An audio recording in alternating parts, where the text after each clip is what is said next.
जो आपके हाथ में बाइबल है, ये किसी धर्म की पुस्तक नहीं है, किसी धर्म का ये किसी धर्म का ये पुस्तक नहीं है, किताब नहीं है, ये आपके लिए है। हालेलुया।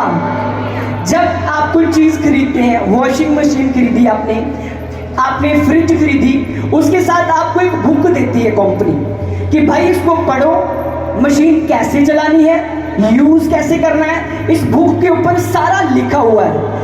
परमेश्वर ने आपको बनाया, इंसान को बनाया, और इंसान आया कैसे, इंसान पैदा कैसे हुआ, और इंसान ने जाना कहाँ है, और सब कुछ इंसान के बारे में इस बुक में लिखा हुआ है। हालेलुया।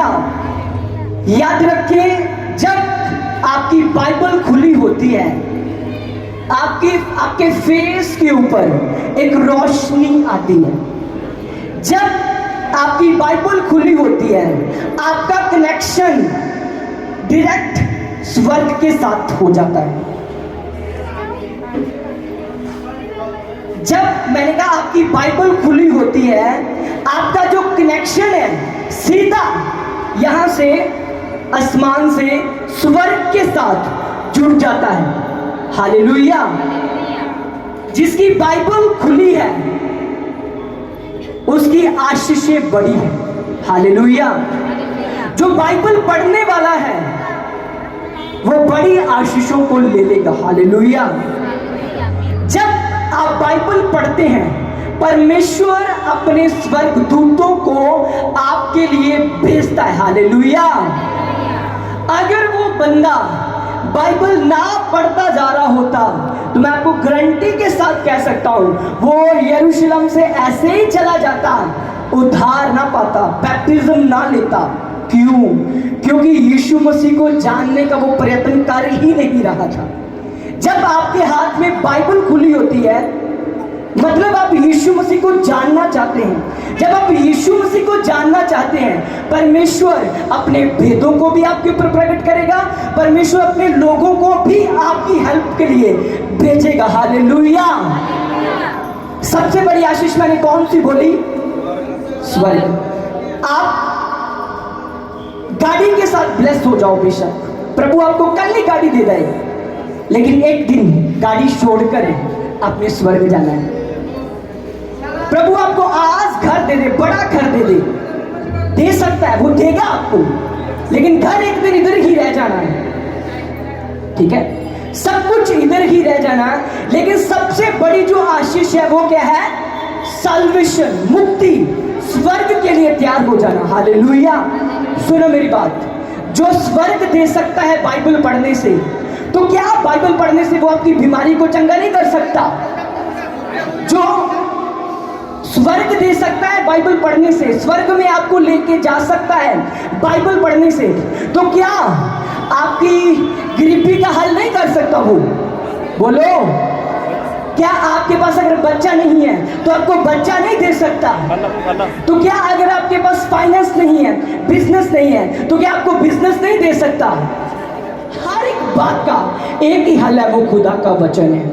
हालेलुया। आप मेरे पास आओ कि पास्टर मुझे एक प्रोफेटिक वर्ड दो मेरे लिए, मैं आपको प्रोफेटिक वर्ड नहीं दे पाऊंगा, क्योंकि जब तक भेदों को प्रकट करने वाला मेरे ऊपर प्रकट ना करे तो मैं आपको प्रोफेटिक वर्ड कैसे दे पाऊंगा? हाँ, अगर मैं प्रेयर कर रहा हूं, परमेश्वर मेरे कान में बताएगा आपके लिए कि इस बहन को ये बोल, इस भाई को ये बोल, तेरे जीवन में ये होने वाला है, तो मैं बताऊंगा हाँ परमेश्वर ने मुझे बोला है। अगर आप बोलोगे पास्टर मेरे लिए प्रोफेटिक वर्ड दो, तो मैं आपको नहीं दे पाऊंगा। क्यों? क्योंकि परमेश्वर आपके लिए ऑलरेडी पहले से ही प्रोफेटिक वर्ड्स को दे चुका है। हालेलुया। आपके लिए बड़ी भविष्यवाणी हो चुकी है। स्वर्ग में जाना है, इसको खोल लो। अगर आशीष चाहिए, गरीबी से, बंधनों से छुटकारा चाहिए, बीमारी से छुटकारा चाहिए, अगर आपको फाइनेंस में ब्लेसिंग चाहिए, अगर आपको बड़ी आशीष चाहिए, तो इसको खोलो और इसको पढ़ो, हर एक चीज आपके पास होगी। आमीन। हालेलुया। मैंने कहा जब आप बाइबल पढ़ते हैं, परमेश्वर लोगों के मनों में डालते हैं, जा उसकी हेल्प करके आ। आप बाइबल पढ़ोगे खुदा आपके लिए डिवाइन हेल्पर्स को खड़ा कर देगा। हालेलुया। क्योंकि जब आप बाइबल पढ़ते हैं आपका डायरेक्ट कनेक्शन स्वर्ग के साथ होता है, और जो चीज़ आपको चाहिए, बच्चा चाहिए, जो चीज़ आपको चाहिए, फाइनेंस चाहिए, जो चीज़ आपको चाहिए, हीलिंग चाहिए, चंगाई चाहिए, हर एक चीज़ तो स्वर्ग से ही आनी है। कनेक्शन जुड़ा है। ये लाइट तब तक जग नहीं सकती अगर इसका कनेक्शन नहीं जुड़ा। तो आपका बाइबल के द्वारा स्वर्ग के साथ कनेक्शन जुड़ता है, और उसी कनेक्शन से करंट आएगा, उसी करंट के द्वारा आपके जीवन में आशीष आएगी। परमेश्वर आपकी हर एक जरूरत को जानते हैं। परमेश्वर जानते हैं मेरी बेटी को इस चीज की जरूरत है, मेरे बेटे को इस चीज की जरूरत है, लेकिन उसके सामने जाओ तो सही। उसने कहा मांगो तो दिया जाएगा। मांगो। जब बच्चा मांगेगा ही नहीं अपनी माँ से दूध, तो माँ को सुपना थोड़ी आएगा। उसने कहा मांगो दिया जाएगा। उसके बाद फिर घोषणाएं करो, यीशु मसीह के नाम से ऐसा हो जाए तो आपके लिए हो जाएगा। हालेलुया। और ये तो मैंने आपको अपनी एक टेस्टिमनी बताई। अगर मैं गवाहियां बताऊं तो यहाँ रात पड़ जाए। हालेलुया। तो बहुत सारे लोगों के जीवन में बहुत सारी टेस्टिमनीज ऐसी फाइनेंस की। आज क्या करना, जाकर घोषणाएं करनी। अगर आपका बेटा यंग नशे में है तो बोलो यीशु मसीह के नाम से वह नशे से आजाद हो जाए। हो सकता कुछ दिन ना हो, लेकिन कुछ दिनों के बाद वो ही आपको इधर चर्च में मिलेगा। हालेलुया।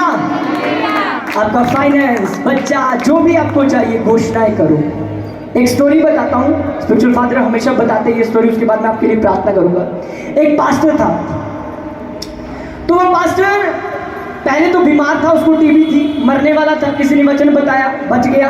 अब जब बच गया, पुराने टाइम की टीबी भी बहुत डर की चीज़ थी। जैसे आज लोग कैंसर से डरते हैं, पुराने टाइम में टीबी से लोग डरते थे, क्योंकि टीबी का कोई इलाज नहीं था। तो वो पास्टर को जब टीबी हो गई, किसी ने यीशु मसीह के बारे में बताया, वो चर्च आया, प्रभु ने उसको छुआ, चंगा किया। उसके बाद उसने डिसीजन लिया कि मैं सेवकाई करूंगा, प्रभु के कामों को करूंगा। उसके मन में परमेश्वर ने डाला, उसने शुरू किया।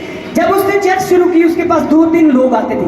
हम तो फिर भी कितने लोग हैं, उसके पास 2-3 लोग आते थे। तो जब 2-3 लोग आते थे, उसके बीच में कुछ लड़के भी आते थे। तो उस पास्टर ने क्या किया, अब उसके पास कहीं ट्रैवलिंग के लिए पुराने टाइम में साइकिल भी नहीं था जाने आने के लिए, ना उसके पास बैठने के लिए कुर्सी थी, ना उसके पास आगे टेबल था। तो पास्टर ने क्या कहा चर्च में, परमेश्वर ने मुझे कुर्सी के साथ ब्लेस किया, परमेश्वर ने, सुन तो लो, परमेश्वर ने मुझे मेज के साथ ब्लेस किया, परमेश्वर ने मुझे साइकिल के साथ ब्लेस किया। तो जो लड़के चर्च में आते थे उनको पता था पास्टर के पास ना तो मेज है, ना पास्टर के साथ पास कुर्सी है, ना पास्टर के पास साइकिल है। तो वो लड़के आए पास्टर के पास कि पास्टर जी चलो आपके चर्च में चले, जाके आपका मेज देखिए, जाके आपकी साइकिल देखिए, आपकी कुर्सी देखिए। तो पास्टर सोचने लगा कि भाई अब ना तो मेरे पास मेज है, ना मेरे पास कुर्सी है, ना मेरे पास साइकिल है, तो इन लोगों को मैं क्या दिखाऊं। प्रभु से पूछने लगा, प्रभु मैं क्या जवाब दूं। कहता चलो चर्च चलो। पास्टर कहता, जब वो चर्च में आए, आके देखा कुछ भी नहीं है।